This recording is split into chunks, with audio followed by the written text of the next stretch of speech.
Now I'd like to take a moment to return to something we tried that didn't work, but could have actually been modified to work more in parallel with what we were doing before to introduce horizontal spacing. So I'm referring to the example that if we'd like to see a space between hello and world with this example, all we have to do is add a space into the string literal being printed, hello, right here. But we were not able to introduce a vertical space by simply hitting return at the end of our string literal. This caused all sorts of errors and was an unacceptable thing to do in the C++ programming language. There is, however, something analogous we can do to add to the end of the word hello some sort of indication that we'd like a new line without using that special word endl. And I'd like to discuss what that is. The idea here is to use what's called an escape character to represent the enter key on our keyboard.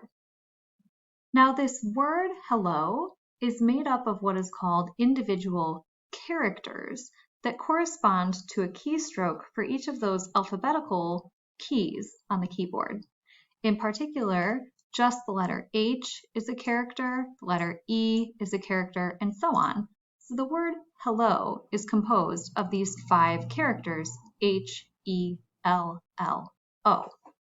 The space button on our keyboard produces a single character within our quotations, and that space button keeps everything that we have typed on a single line, here, line 7, so the space button doesn't cause any problems.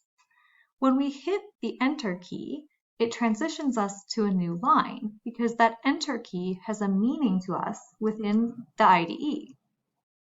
What we need is something like a special code to represent that we want a new line character to appear on line 7 without actually hitting the enter key.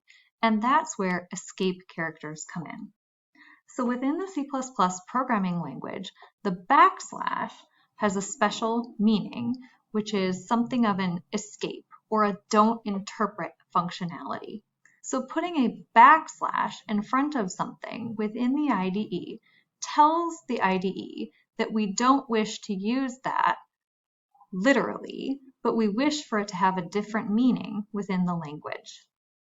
So as I've been calling the enter key something that creates a new line, we are going to use the letter N in conjunction with this backslash, which communicates that we don't want to take the letter N literally to create a special character abbreviation for the enter key called the new line character.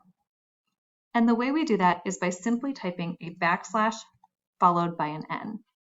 Now, if you look really closely and have good eyesight, you'll see that this backslash N is a slightly different color than the text that appears in the word hello.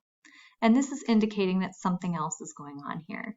In particular, that we're pairing the backslash and the N together, this collection of 2 characters, and we're actually viewing that as a single character, the new line character.